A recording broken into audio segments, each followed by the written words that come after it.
जब भी कोई जाप करने के लिए माला उठाता है तो उसमें 108 मन के देखकर यह सवाल सबके मन में आता होगा कि आखिर माला में 108 दाने ही क्यों होते हैं। पहले समझते हैं माला किस काम आती है। जाप माला मंत्रों को उच्चारण करने के समय उपयोग होता है। माला हमें गिनती रखने में मदद करती है, इसीलिए उसमें 108 या फिर कहेंगे 109 मन के भी होते हैं। कुछ माला में देखेंगे 109 मन के भी होते हैं। वह एक मन का अक्सर साइज में बड़ा होता है, जिससे मंत्र का शुरुआत और अंत का पता चल सके।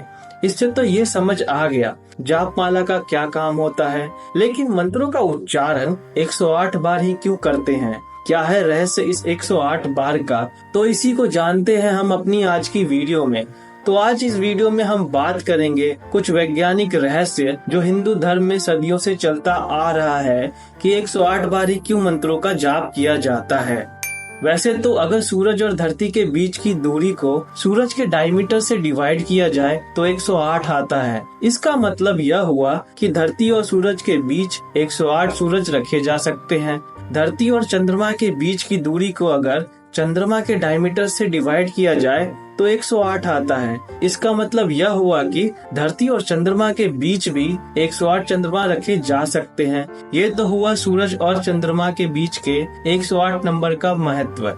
पहला तंत्र योग चूड़ामणि उपनिषद में यह बताया गया है कि एक दिन में 24 घंटे होते हैं और उन 24 घंटों में मनुष्य 21,600 बार सांस लेता है। 24 घंटों में 12 घंटे तो दिनचर्या में व्यतीत हो जाते हैं। अब शेष 12 घंटे ईश्वर के जाप के लिए होते हैं। इन्हीं 12 घंटे में व्यक्ति 10,800 बार सांस लेता है। आमतौर पर कोई भी व्यक्ति इतना समय जाप के लिए नहीं दे सकता। इसी कारण से इस संख्या के अंतिम के 2 पॉइंट को हटाकर शेष 108 सांसों में परमात्मा को जाप का विधान बताया गया है। यह भी एक कारण है कि मंत्रों का उच्चारण 108 बार किया जाता है।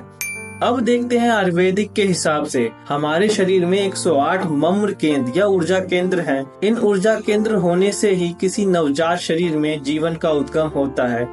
श्री चक्र यंत्र की रेखाएं एक दूसरे को 54 जगह काटती है, जो स्त्री और पुरुष की ऊर्जा की सूचक है। मतलब हर काटती रेखा 2 ऊर्जा की सूचक है। कुल मिलाकर 24 गुने 2 108 हो जाता है।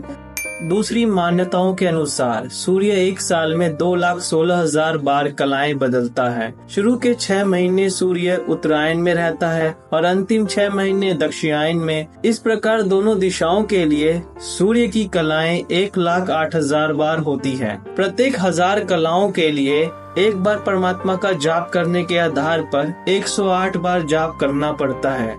इसी मान्यताओं के आधार पर यह बताया गया है कि ज्योतिष शास्त्र ने अपनी सुविधाओं के लिए सारे ब्रह्मांड को 12 भागों में बांट रखा है। इन 12 भागों को लोग राशि के नाम से जानते हैं। ज्योतिष शास्त्र में मुख्य 9 ग्रह माने गए हैं। इन 12 राशियों और 9 ग्रहों के गुणाफल से प्राप्त संख्या 108 होती है। सारी सृष्टि का प्रतिनिधित्व करती है और जैसे कि हम जानते हैं कि संपूर्ण सृष्टि का संचालक परमात्मा है और इस प्रकार 108 बार परमात्मा का जाप करने से संपूर्ण सृष्टि की समस्त शक्तियों का जाप होने के कारण ही माला में 108 मन के बताए गए हैं। संस्कृत भाषा में 54 अक्षर होते हैं। हर अक्षर के 2 पहलू हैं जो शिव और शक्ति के रूप में समझे जाते हैं। मतलब एक पुरुष ऊर्जा और एक स्त्री ऊर्जा। कुल मिलाकर यह भी 108 बनते हैं।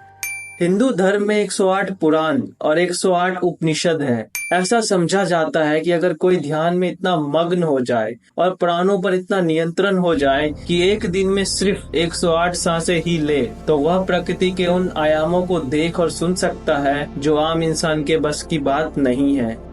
श्री कृष्ण कथा के अनुसार श्री कृष्ण ने चंद्रमा को चांदी जैसा शीतल बताया है। अगर आपने केमिस्ट्री पढ़ी है तो आप चांदी मतलब सिल्वर का एटॉमिक वेट चेक कर सकते हैं। यह लगभग 108 है। इतने सारे तत्वों को देखने के बाद एक बात तो साफ है कि प्रकृति के लिए 108 कुछ खास महत्व रखता है, जहाँ तक आज के विज्ञान को अभी पहुँचना बाकी है।